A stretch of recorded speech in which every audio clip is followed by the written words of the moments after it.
Please welcome the founding members of the Board of Peace. The Minister of the Prime Minister's Court of the Kingdom of Bahrain.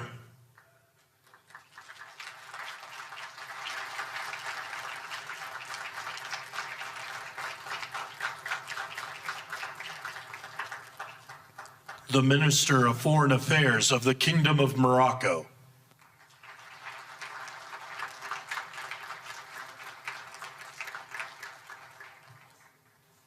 The President of the Argentine Republic.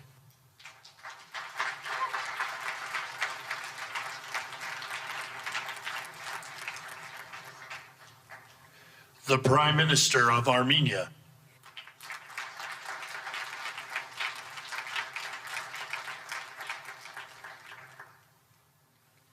The President of the Republic of Azerbaijan.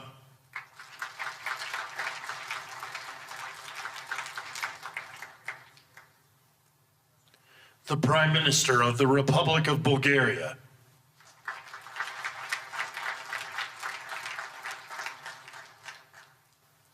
The Prime Minister of Hungary.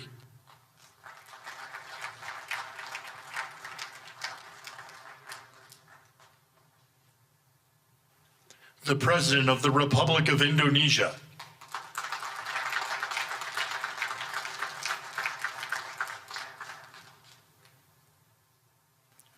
The Deputy Prime Minister and Minister of Foreign Affairs and expatriates of the Hashemite Kingdom of Jordan. The President of the Republic of Kazakhstan.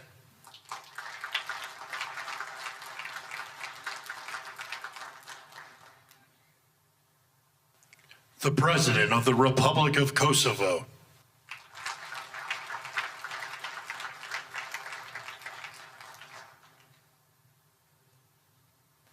The Prime Minister of the Islamic Republic of Pakistan.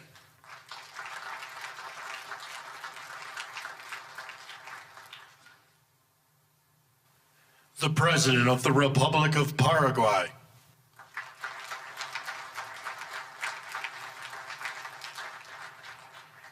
The Prime Minister and Minister of Foreign Affairs of the State of Qatar.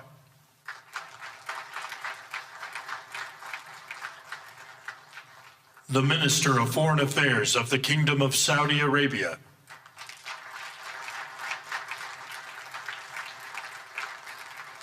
The Minister of Foreign Affairs of the Republic of Turkey.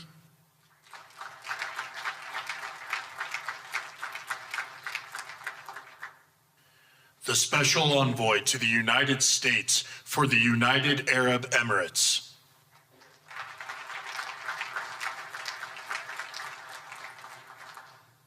The President of the Republic of Uzbekistan.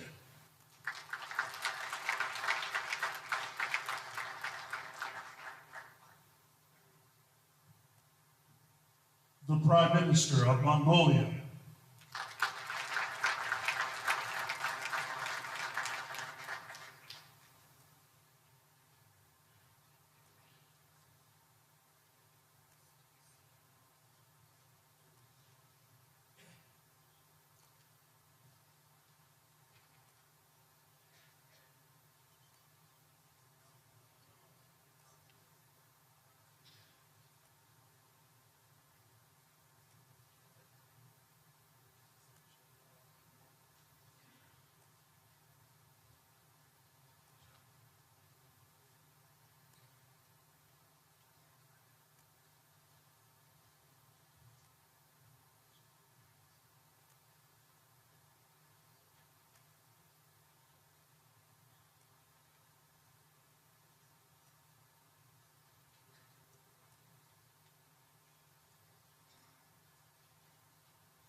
Please welcome the Chairman of the Board of Peace, the President of the United States of America, Donald J. Trump.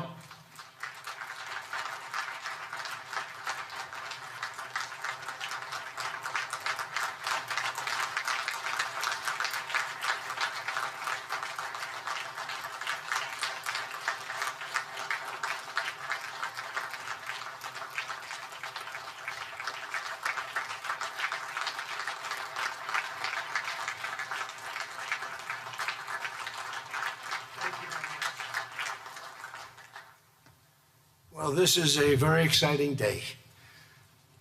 Long in the making, and many countries have just received their notice, and everybody wants to be a part of it.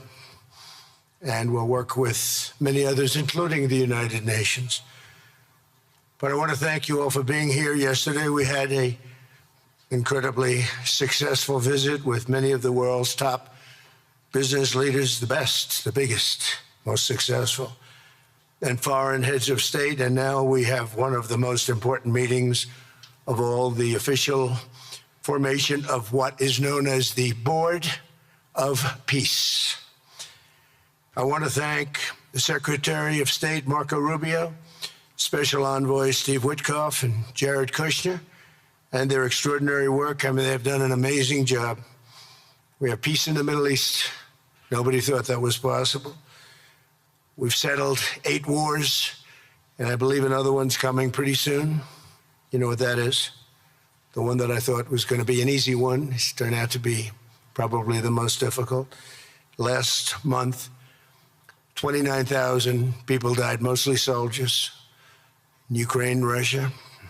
Think of that, 29,000, 27,000 in the month before, 26,000 in the month before that. It's terrible.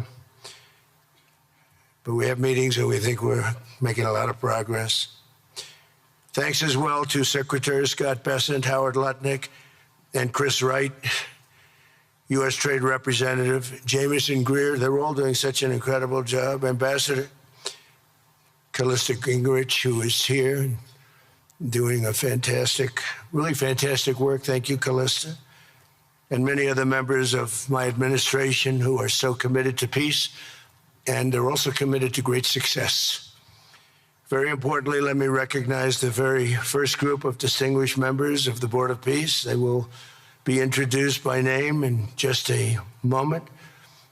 Caroline will be doing that introduction. And to each and every one of you, we are truly honored by your presence today. Leaders of countries, in most cases, very popular leaders. In some cases, not so popular, but that's the way it goes in life. Thanks as well to President Karol Nawrocki of Poland, who's a fantastic man. He just won a very big election. I'm very proud of him.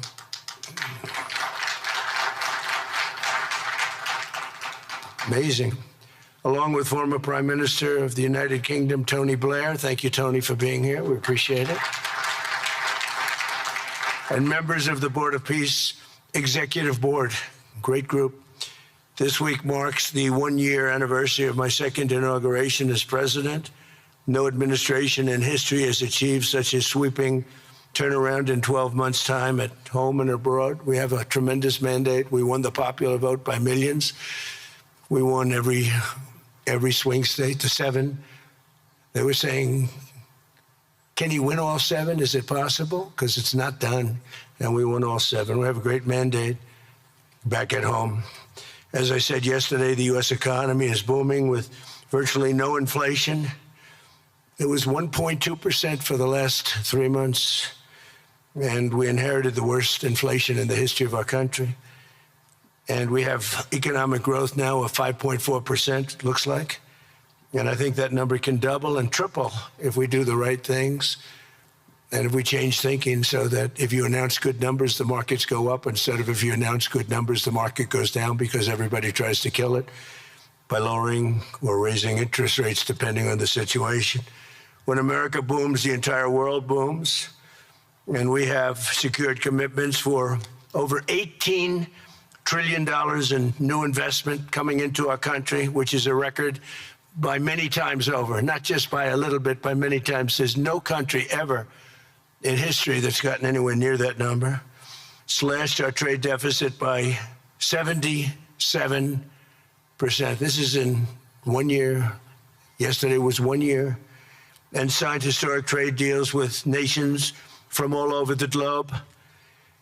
Today, the world is richer, safer, and much more peaceful than it was just 1 year ago. We put out all those fires. A lot of people didn't know, including me, that some of those wars were going on. And some of them were going on for, in one case, 32 years, in another case, 35 years, and another one, 37 years. We were very happy to stop the war that had started with India and Pakistan, two nuclear nations.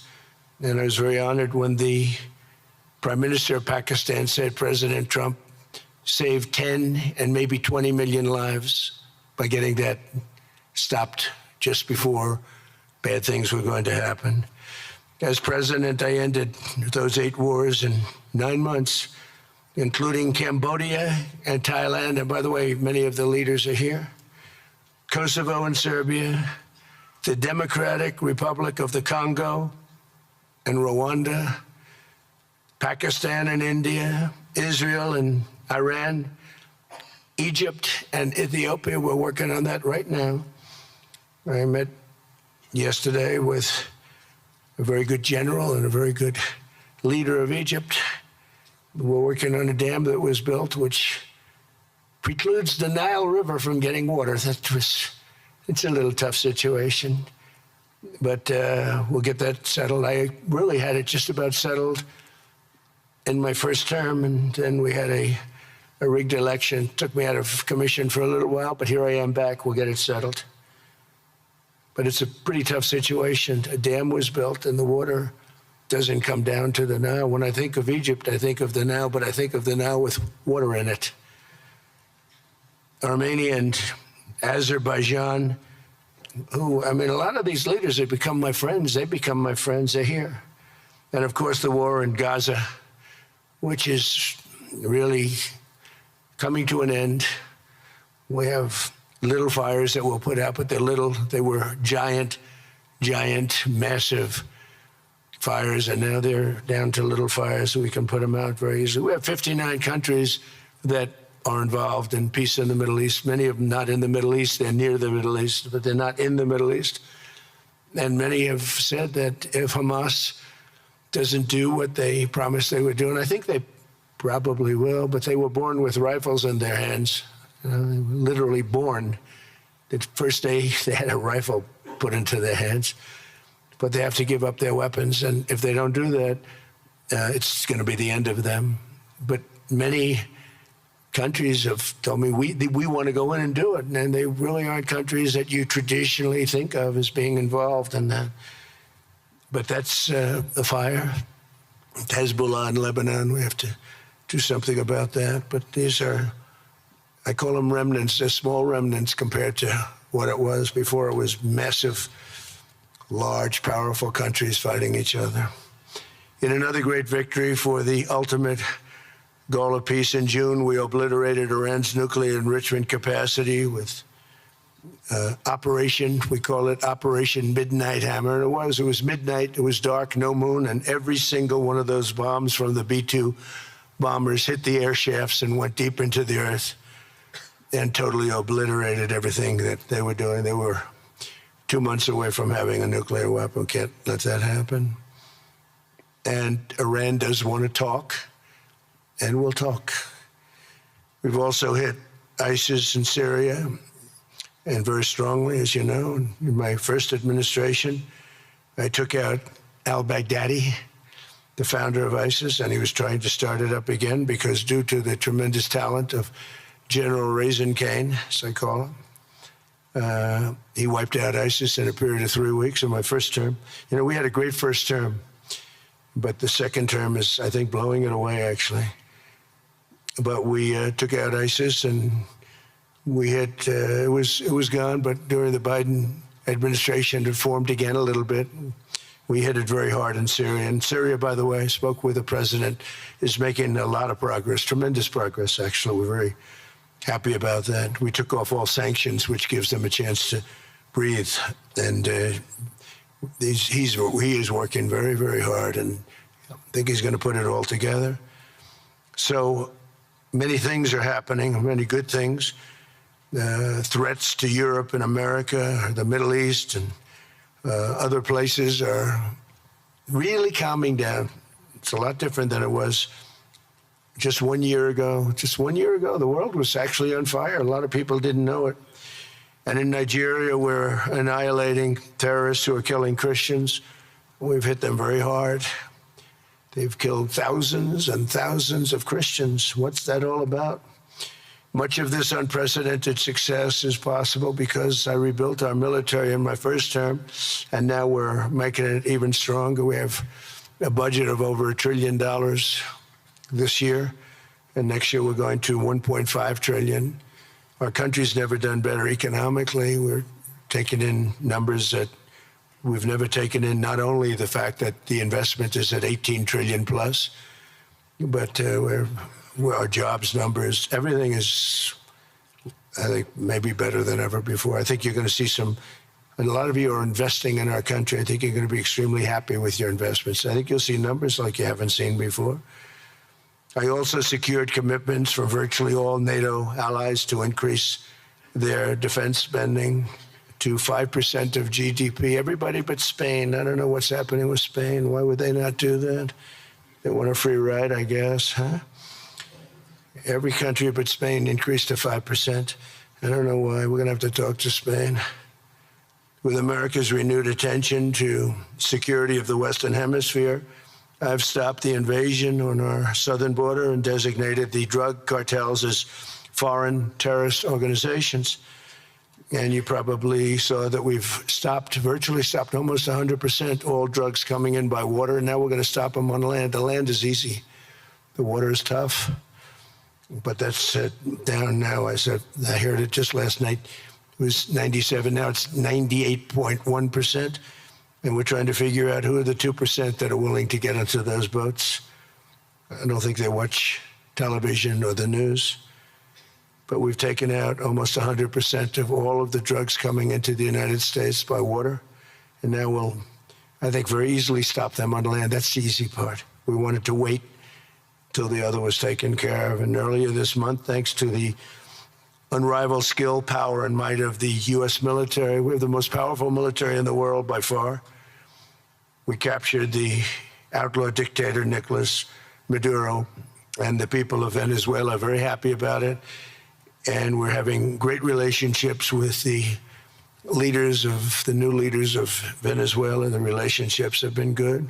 We're opening up the country to our giant oil companies, and it's going very well. We've already taken out, think of this, 50 million barrels of oil, and a lot of that's going to go back to Venezuela. They'll do more income with us in a short period of time than they did in years, because as much oil as they have, and they have a lot, just about the most.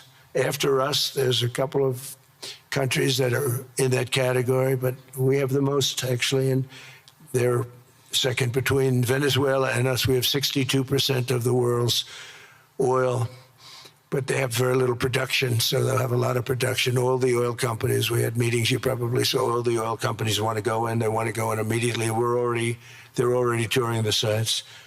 But our military was amazing. That strike was amazing. We had a second wave coming. We didn't need it. They said, no second wave. We don't want a second wave. The first wave was enough. And of course, we're working to end the horrible killing in Ukraine, a war that should never have happened and would have never happened if I were president. That was not going to happen. I used to speak to Vladimir Putin about Ukraine, and it was the apple of his eye, but he would never have ever done it. Said, you can't do that, Vladimir. As part of this historic record of major peace initiatives, today we're announcing more details regarding the Board of Peace, so important. This board has the chance to be one of the most consequential bodies ever created, and it's my enormous honor to serve as its chairman. I was very honored when they asked me to do it. We had an idea to do it, and then they came, they said, you be the chairman. And but I take it very seriously. We have a great group of people and incredible young people that are leading it from within. It's running beautifully, started already. And every country, just about every country, wants to be a part of it. And we just sent out the letters a couple of days ago, and these are just the countries that are here. They happen to be in Davos. So we said, we'd be honored if you wanted to join us up on the stage. And it's really great. They're friends of mine. I think, let me see. Yeah, every one of them is a friend of mine. Let's see, a couple I like, a couple I don't like. No, I like, actually, this group, I like every single one of them. Can you believe it? Usually I have about 2 or 3 that I can't stand. Usually I have 2 or 3 that I don't like. I don't find them up here. I like every one of these people. No, they're great people. They're great leaders. And the Board of Peace is composed of leaders, the top leaders in the world, actually. Last October, we released a plan for the permanent end to the conflict in Gaza, and I'm pleased to say that our vision was unanimously adopted by the United Nations Security Council late last year. Under phase 1 of this plan, we have painstakingly maintained that Gaza, and we're going to have it very strongly, and it's what we have, maintained the Gaza ceasefire, delivered record levels of humanitarian aid. We've given aid. You know, you used to hear all the people were starving and it was terrible. Now we have, you don't hear that anymore. We've delivered record levels of humanitarian aid. I want to thank the United States, but I want to thank some of the countries that are sitting right up here, because they've sent great aid, aid also in the form of money, where we go out and purchase food, and you don't hear those stories anymore with people starving. And secured the release of all 20, we secured the release of all 20 living hostages. Now, I want to thank Steve Witkoff and Jared and everybody for working so hard. They worked so hard, but there were 20 remaining living hostages.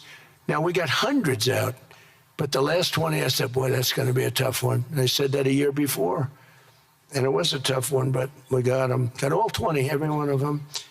And we had also about 28 that were dead, but the parents wanted them just as though they were living, just as much.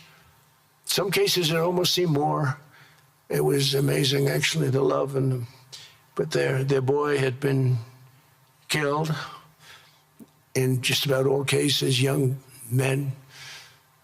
Their boy had been killed, and they wanted the body of the boy, and it looked like it couldn't be done. And with the exception of one, and we're close on the track of that, we've got them all, every single one of them, which is amazing. It's a rough job. That was a rough job. And I've been very clear that Hamas must return that last remaining deceased hostage as well, and that will be the full commitment. And then we get on to other things, and we're committed to ensuring Gaza is demilitarized, properly governed, and beautifully rebuilt. It's going to be a great plan, and that's where the Board of Peace really started. And I think we can spread out to other things as we succeed with Gaza. We're going to be very successful in Gaza.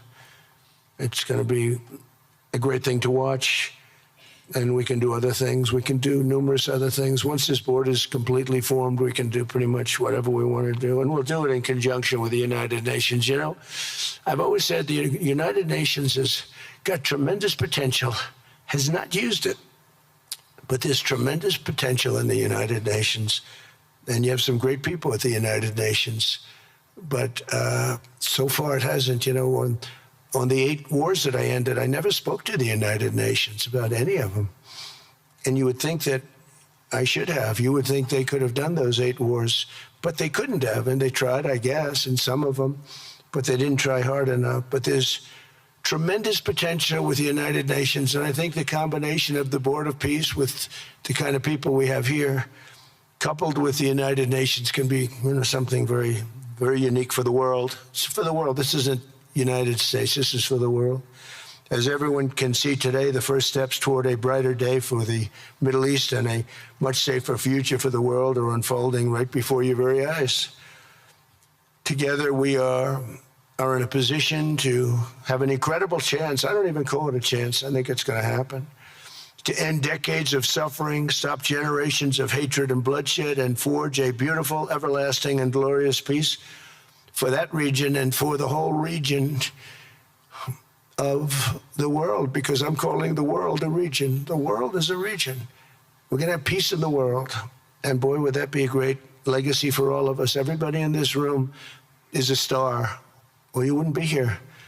There's a reason that you're here, and you're all stars. You're the biggest people, the most important people in the world, most powerful people in the world.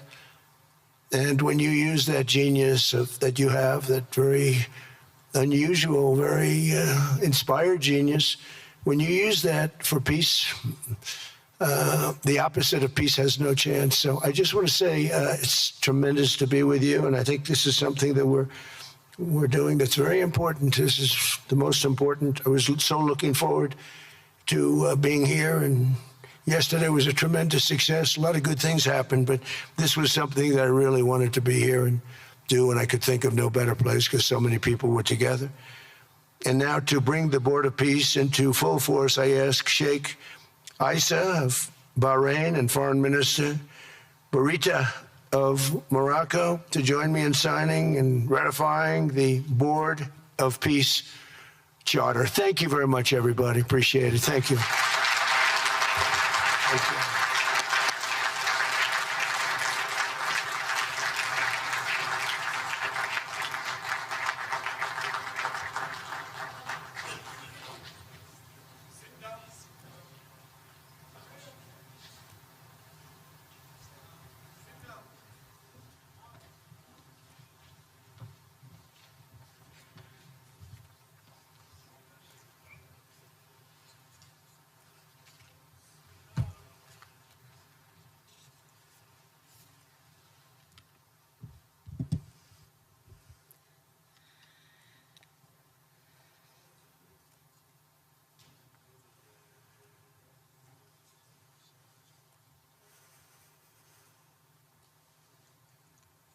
Okay.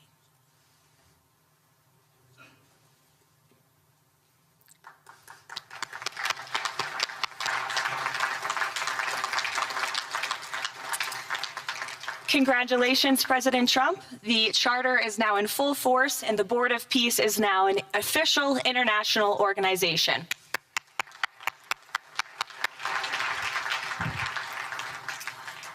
We will now continue the signing ceremonies, beginning with the President of Argentina and the Prime Minister of Armenia.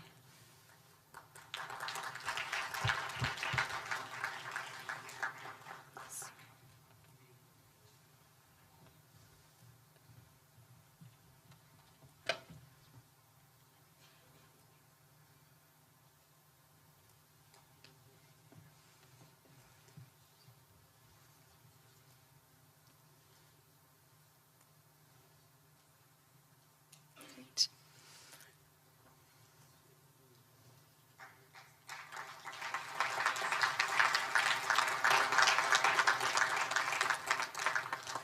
Next up, the President of the Republic of Azerbaijan and the Prime Minister of the Republic of Bulgaria.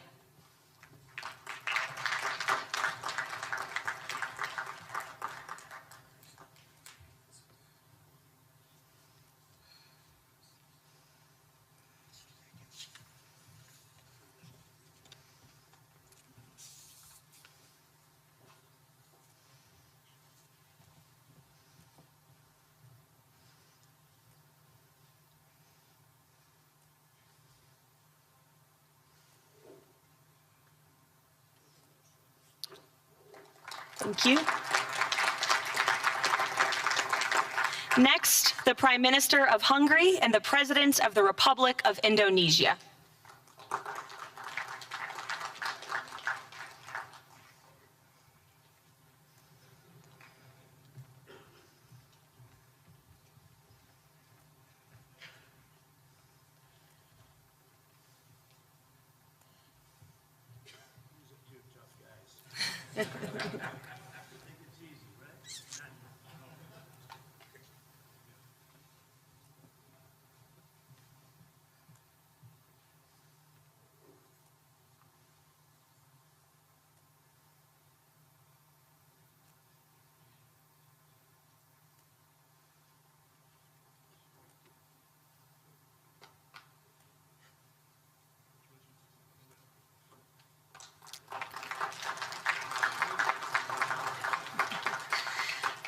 Next, the Deputy Prime Minister of the Kingdom of Jordan and the President of the Republic of Kazakhstan.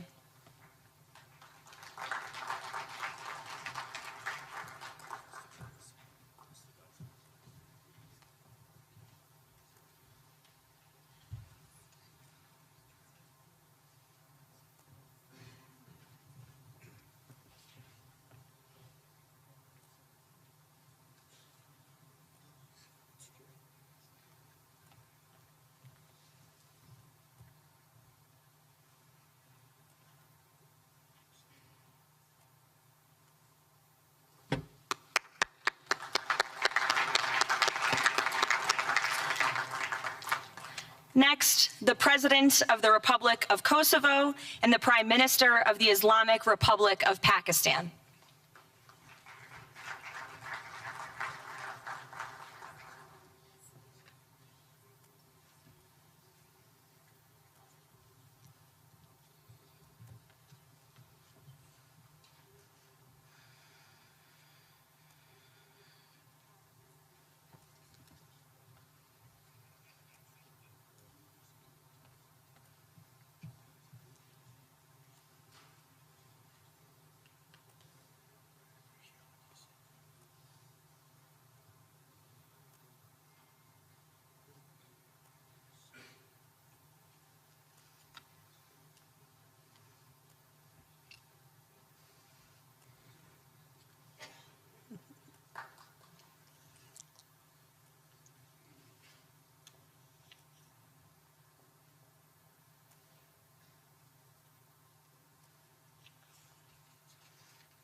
That's it. Yes. Thank you.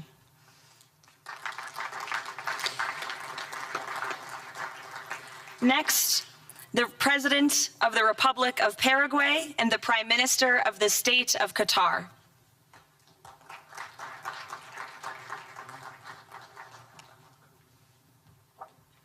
Hello, good, how are you?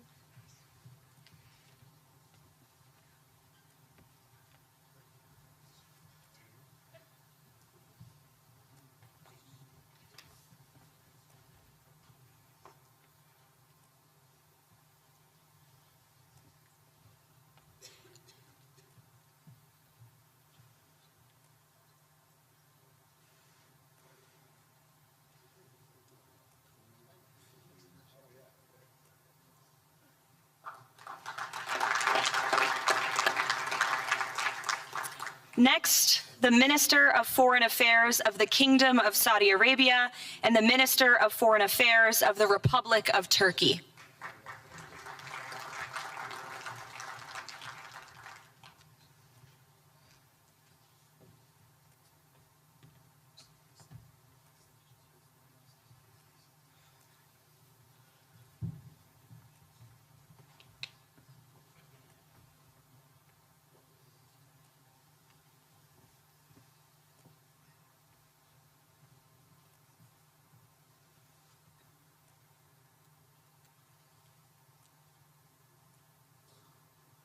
Great.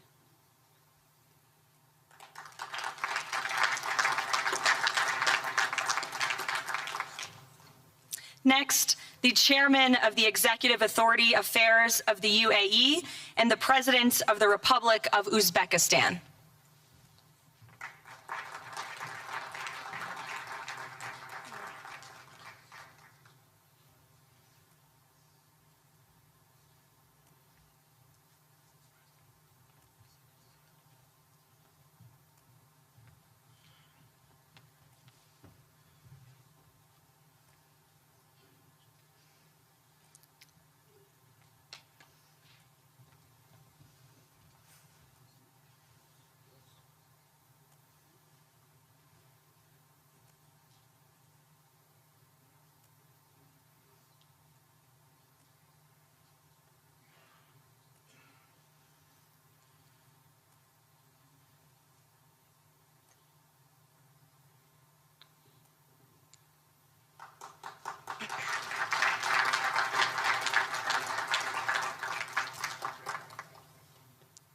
And last but not least, the Prime Minister of Mongolia.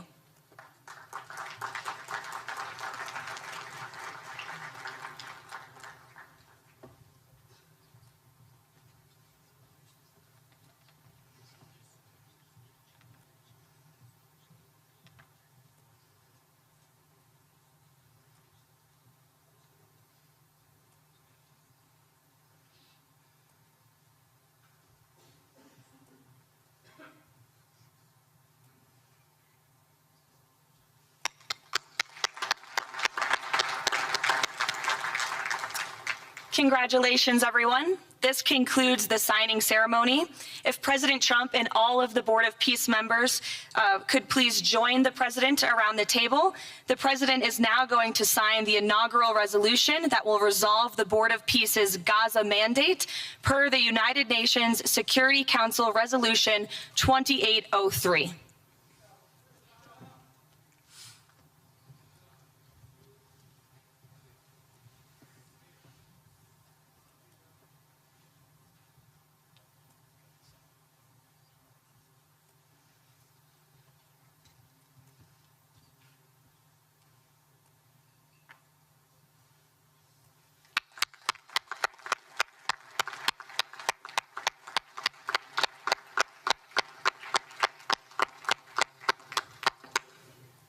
Congratulations.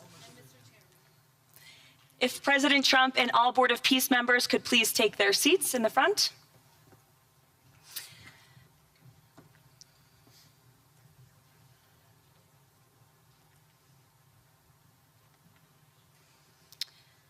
Now it is my honor to introduce the United States Secretary of State Marco Rubio, who will speak about President Trump and his accomplishments. Without further ado, Secretary Rubio.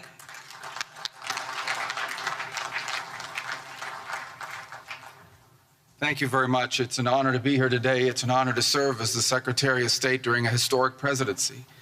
And it's a historic presidency because the President of the United States, Donald J. Trump, is someone who is not limited by what others say is possible or what others say is impossible.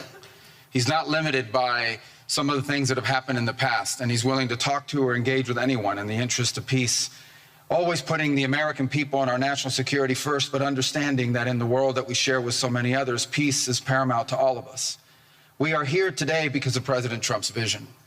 If we go back just a few months ago, people thought what was happening in Gaza was impossible to solve. 28 hostages that were dead, others that were still living, all these hostages that were being held. No one thought that that would ever come to a resolution without more fighting and more bloodshed along the way. In fact, frankly, many thought it was intractable. And sadly, many of the institutions that have served us well, in many cases, for the last 70 years, were unable to do anything about it. But President Trump had the vision and the courage to dream the impossible, to believe that it was doable, and to pursue it with all of his heart. And he was in that capacity assisted by an extraordinary team, and I think both Jared and Steve deserve a tremendous amount of credit, Jared Kushner and Steve Woodcock, for all the work they put in. And all of our partners here today. And now we have this Board of Peace, who I believe's possibilities are endless. Obviously, with a focus first and foremost on making sure that this peace deal in Gaza becomes enduring. And I know this president has it as his highest priority and will give it everything he has to make sure that this is successful. I also want to acknowledge the extraordinary leaders that are here today. This is not just a Board of Peace, this is a Board of Action. Just like President Trump is a president of action. A lot of times people like to give speeches. I've been to many of these forums, and they're not useless, and they're not, they have utility in many cases. But oftentimes in international affairs, we often find ourselves at events where people are reading these scripted statements, these strongly worded letters that they put out, but no action, nothing happens. This is a group of leaders that are about action. And the President of the United States is a president of action, of getting things done. And today is the beginning of that, of a new era and a new stage that we think is so important as a model to the rest of the world of what is possible. And clearly the focus is right now on Gaza and making sure that the plan that's about to be presented to you here today, this vision for the future of Gaza, this vision for the future of the region, is not just possible and promising. It is our destiny if we put the time and the effort that it requires, as I know this board will do. But I also think it will serve as an example of what's possible in other parts of the world. Without losing focus on what's before us now, this is what's possible for other places and other conflicts that seem impossible to solve right now. So I want to, on behalf of the United States, on behalf of the team that worked so hard on this, thank every single one of the leaders that are here today and all of the countries that have committed to joining, and many others who are going to join. Others either are not in town today or they have to go through some procedure internally in their own country because of constitutional limitations, but others will join. Many want to be a part of this effort because it is going to be a successful effort. And you see it reflected here today among countries of different backgrounds from different parts of the world, majority Christian, some, majority Muslim, others, who've come together. In fact, former adversaries who have joined here as part of this Board of Peace. And all was possible, and I want to acknowledge this again, because of the vision and the drive of the President of the United States. So thank you all for joining us here today. We appreciate it very much.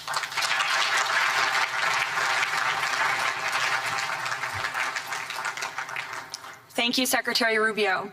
Please, if you could now turn your attention to the screens for a video message from the head of the National Committee for the Administration of Gaza, Dr. Ali Shaith. Distinguished leaders, colleagues, and friends, it is an honor to be here today. I want to start by thanking President Donald J. Trump and his administration for their intensive efforts to advance peace in the whole region. I also thank Egyptian President Abdel Fattah al-Sisi, Qatar, and Turkey as mediators, the Palestinian Authority, and members of the United Nations Security Council for welcoming the comprehensive peace plan. These efforts created the opportunity for a new future in Gaza Strip. But what will really matter is what comes next. This transition will succeed only if it delivers real, tangible improvements in daily life for Gazans. As Chief Commissioner of the National Committee for the Administration of Gaza, it's my responsibility to turn this moment into action, to restore order, to rebuild institutions, and to create a future for the people of Gaza defined by opportunity and dignity, under the principle of one authority, one law, and one weapon. As a first step, I am pleased to announce the Rafah crossing will open next week in both directions.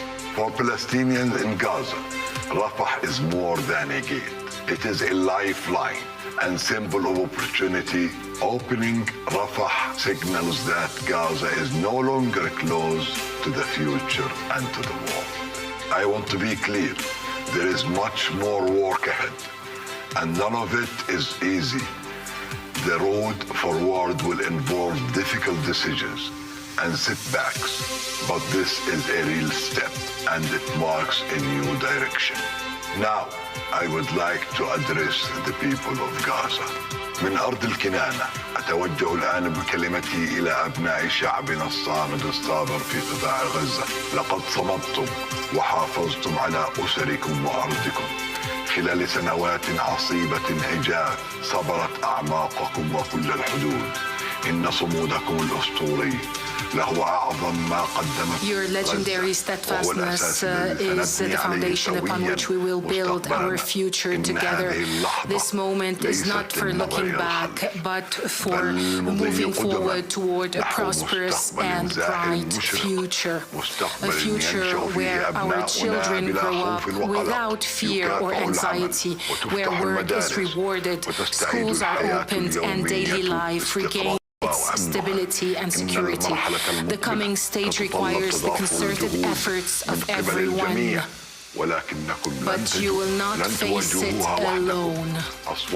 Your voices have weight, your actions have impact, and your commitment to peace and the rebuilding of your communities will define the futures of the new Gaza Strip. Step by step, with discipline and determination, we will build a capable Gaza, capable of self-reliance, and we will build it into a center for freedom, opportunity, and peace. اليوم أسأل الأسرة الدولية ليس فقط أن تدعم هذه أسأل by our actions, hold us to clear standards and stand with the people of Gaza as we take this responsibility for our future. Thank you, ladies and gentlemen.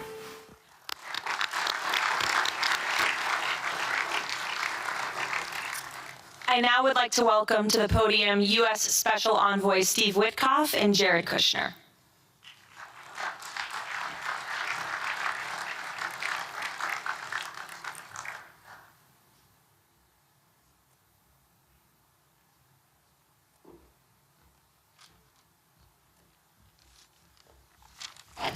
Thank you, everyone, and welcome here. This is really my honor to be up here speaking. I remember when the president asked Jared and, of course, our great Secretary of State to work on something that the world thought was impossible and unattainable. But the President, on this peace deal for Gaza, as on all other deals we work on his behalf, said we had to try. And of course, we were inspired by that. We have achieved a peace deal in Gaza. We have brought the hostages home, all of the bodies except for one, and we will bring that body home too. And maybe most importantly, we have created a sense of hope for what the future can bring in Gaza and all other places where the Board of Peace will operate. And I am so honored, Mr. President, to have worked on this on your behalf. I'd like to thank some people who are here with us tonight who have done so much, done indispensable work to bring this deal together. Sheikh Mohammed, my good friend from Qatar, and Ali Al-Tawadi, Hakan, Fidan, and Ibrahim, General Hassan, and Foreign Minister Badr Abdulati, and of course, President Sisi, and Prime Minister Netanyahu, former Special Envoy Ron Dermer, and Michael Eisenberg for all that they did.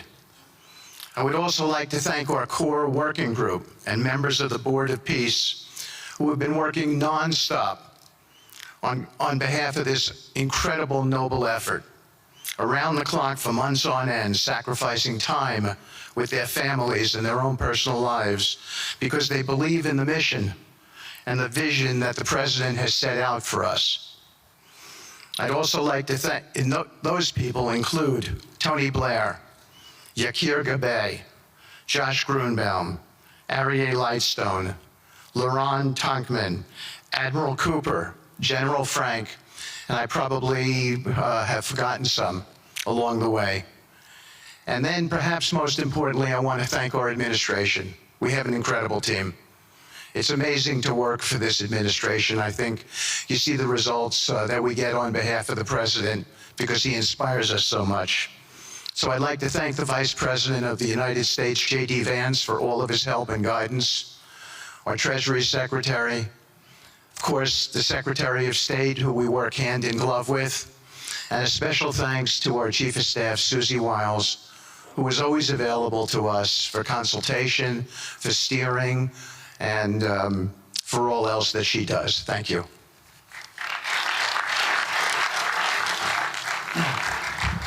Thank you, Steve. And I have to say, one of the great honors for me of being able to work on this has been working with Steve, who really is as brilliant as he is. His heart is tremendous. It's a lot of fun to be with. And even in some of these, very difficult moments where we didn't think things were happening, working together really was an amazing treat. I'm going to go now today just through a couple quick slides just to show you the progress that's been made in the last couple months. It was just over 100 days ago that we got the final deal done, and everyone was celebrating and joyous about the hostages coming home and the end to this long war that nobody thought was possible. And Steve and I were panicking, saying, what do we do next? How do you implement peace? And as you guys know, peace is a different deal than a business deal because you're changing a mindset. And in Israel, there was 2 years of very intense war. For the people in Gaza, there was more than just 2 years of war. They had 20 years of hopelessness being ruled by a terrorist organization. For the people in the Middle East, their hearts were pulled by this. And throughout the entire world, it really was weighing on us. And so we needed to think about, what do we do next? How do we change the habits? How do we change the behaviors? And we really got to work right away. And the team that Steve thanked, including the White House team and the team of volunteers, it's really been an incredible effort, very entrepreneurial. And we really did it in the way. I've been working now with President Trump for 10 years on politics. And what continues to amaze me is that he always takes a first principles approach and says, what's the most optimal outcome? Aim for that. Whereas politicians are always focused on the downside or what could go wrong or how to make it a little bit better. He always says, aim for the best possible and do your best to get there. And if everyone thinks it's impossible, that's even more reason why you should aim for it. And so really thank you for the leadership and the inspiration for doing this. And I think you'll see today we've achieved more than thought was possible. And our ambition is still to go for something, I think, better than most people think is possible as well. So let's see if these things work. They never usually work. Good. So quickly, I'll go through this 2-year war, 90,000 tons of munitions. There's over 60 million tons of rubble there, and tens of thousands of fatalities. Through the ceasefire, we were able to get to the 20-point plan, ceasefire, release of hostages. Getting the UN resolution passed was a huge, huge effort, really thanks to Mike Waltz and the whole team there. They did an incredible job. And we then, with the help of the UN, we've worked very, very well with them. This is why you need a new organization like the Board of Peace to work with the UN. I want to thank Tom Fletcher, did an incredible job of really getting it going. We've done historic humanitarian aid. Going forward, number one thing is going to be security. Obviously, we've been working very closely with the Israelis to figure out a way through de-escalation. And the next phase is working with Hamas on demilitarization, which I'll talk about in a second.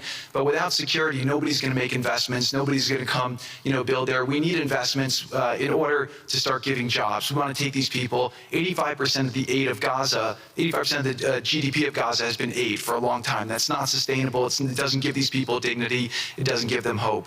And so we want to use free market economy principles. A lot of what President Trump spoke about that he's doing in America, we want to bring the same mindset, the same approach to a place like Gaza to give these people the ability to thrive and have a good life.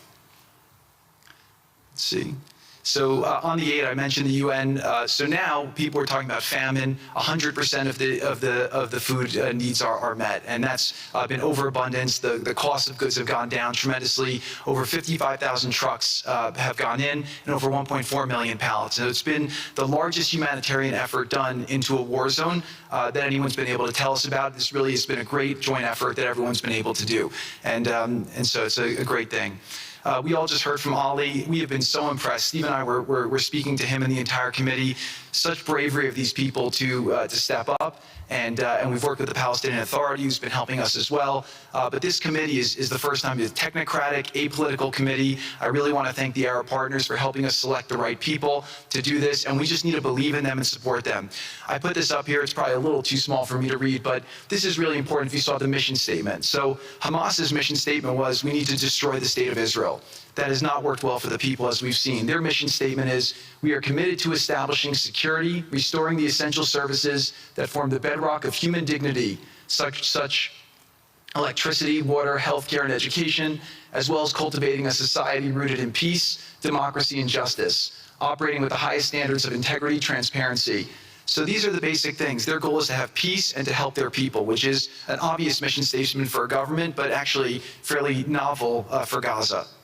So we did a master plan. We brought in, I thank Yakir Gabay, who's one of the most successful real estate developers and brilliant people I know. He's volunteered to do this, not for profit, really because of his heart. He wants to do this. And we've developed ways to redevelop Gaza. Gaza, as President Trump's been saying, has amazing potential. And this is for the people of Gaza. We've developed it into zones. In the beginning, we were toying with the idea of saying, let's build a free zone, and then we have a Hamas zone. And then we said, you know what, let's just plan for catastrophic success. Hamas signed a deal to demilitarize. That is what we are going to enforce. People ask us what our plan B is. We do not have a plan B. We have a plan. We signed an agreement. We are all committed to making that agreement work. There's a master plan. We'll be doing it in phasing. In the Middle East, they build cities like this in 2-3 million people. They build this in 3 years. And so stuff like this is very doable if we make it happen. Rafah we'll start with. This will show a lot of workforce housing. We think this could be done in 2-3 years. We've already started removing the rubble and doing some of the demolition. And then New Gaza. It could be a hope, it could be a destination, have a lot of industry, and really be a place that the people there can thrive, have great employment. Once this starts going, we think there should be 100% full employment and opportunity for everybody there. And we have a lot of data on what can be, but we think that this really gives the Gazan people an opportunity to live their aspirations. But it all starts with security, and it all starts with governance. Final note I'll just say on the Board of Peace, which is that all the lessons we're doing is we're basically studying the best practices from all over the world, and we're watching who does education the best, who does healthcare delivery the best.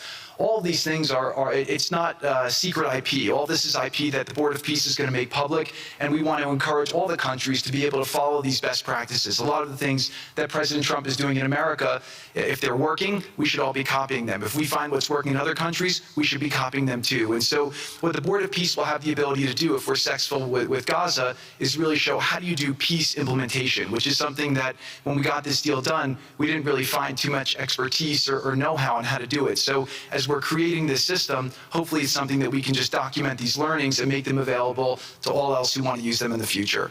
So demilitarization, this is something we're starting now. We have a new government in Gaza. This government will be working with Hamas on the demilitarization to really take the principles that were agreed to in the document to the next phase, and hopefully that will be successful. Without that, we can't rebuild. So if Hamas does not demilitarize, that will be what holds back Gaza and the people of Gaza from achieving their aspiration, and that's very important. So the next 100 days, we're going to continue to just be heads down and focused on making sure this is implemented. We continue to be focused on humanitarian aid, humanitarian shelter, but then creating the conditions to move forward. So thank you. Final point I'll just make is this is really only possible because of the work of so many people and President Trump's great leadership. But a lot of you have been asking, how can we help? So the countries have all been incredibly generous. We'll be doing the first conference where we'll announce a lot of the contributions that will be made in a couple weeks in Washington. From the private sector, there'll be amazing investment opportunities. I know it's a little risky to be investing in a place like this, but we need you to come, take faith, invest in the people, try to be a part of it. And then finally, I'll just talk to people on the media and on the social media, which is, this deal only happened because we worked with Israel, we worked with Turkey, we worked with Qatar, we worked with Saudi, we worked with Egypt. I mean, everyone worked together. We worked with UAE. We all worked together to make this happen. I see a lot of people trying to escalate, criticizing Israel or Israelis criticizing Turkey or Qatar. Just calm down for 30 days. I think that the war's over. Let's do our best to try working together. Our goal here is peace between Israel and the Palestinian people. Everyone wants to live peacefully. Everyone wants to live with dignity. Let's put our efforts towards promoting those who are doing the work to build this up, like Ali and his committee. Let's focus on the positive stories, and let's just calm down, turn a new chapter, and if we believe that peace is possible, then peace really can be possible. So we're going to continue to work every day. We need all of your help to do it. And again, I just really want to thank President Trump for his leadership in doing this. This would not have been possible without your commitment to this. Everyone thought it was impossible to end this war. You never gave up. You never stopped. Every time there was a setback, you told us to try harder. You gave us different ideas. And we've made several impossible things happen just in Gaza to date. No reason why we shouldn't be able to make even more impossible things happen. So really thank you for your amazing leadership.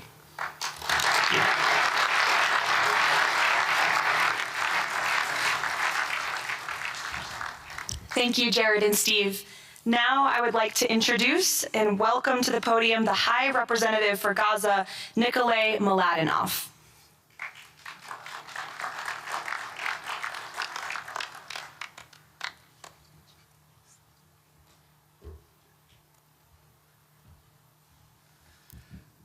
Mr. President, it's a great honor and a massive responsibility for me, for my team, for all of us to be here with you to begin this journey.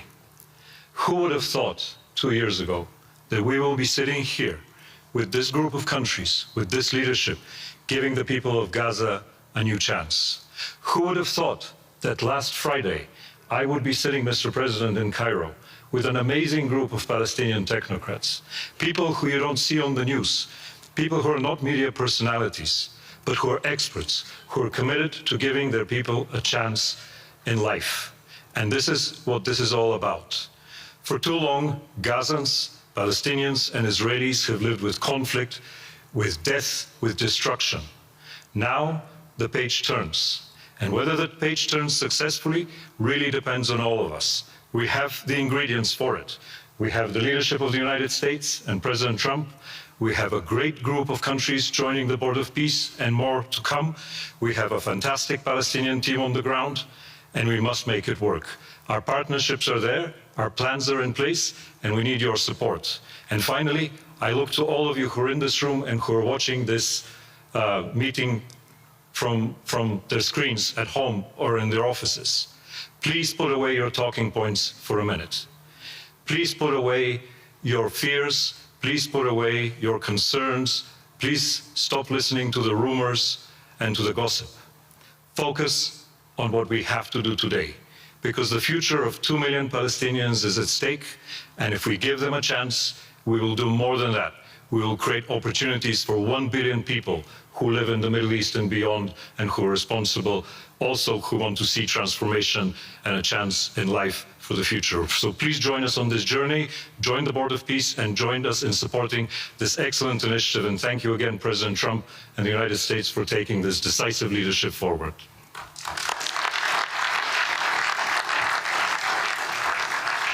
Thank you. President Trump, would you like to make some concluding remarks?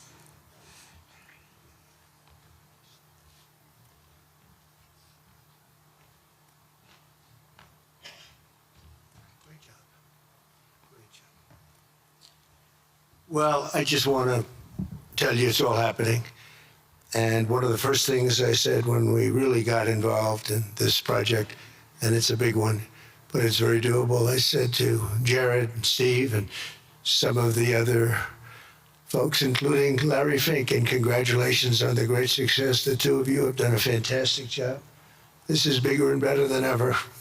We usurped some of your time for a very important reason, and you understand that better than anybody, and we appreciate that you're here very much. Thank you both very much.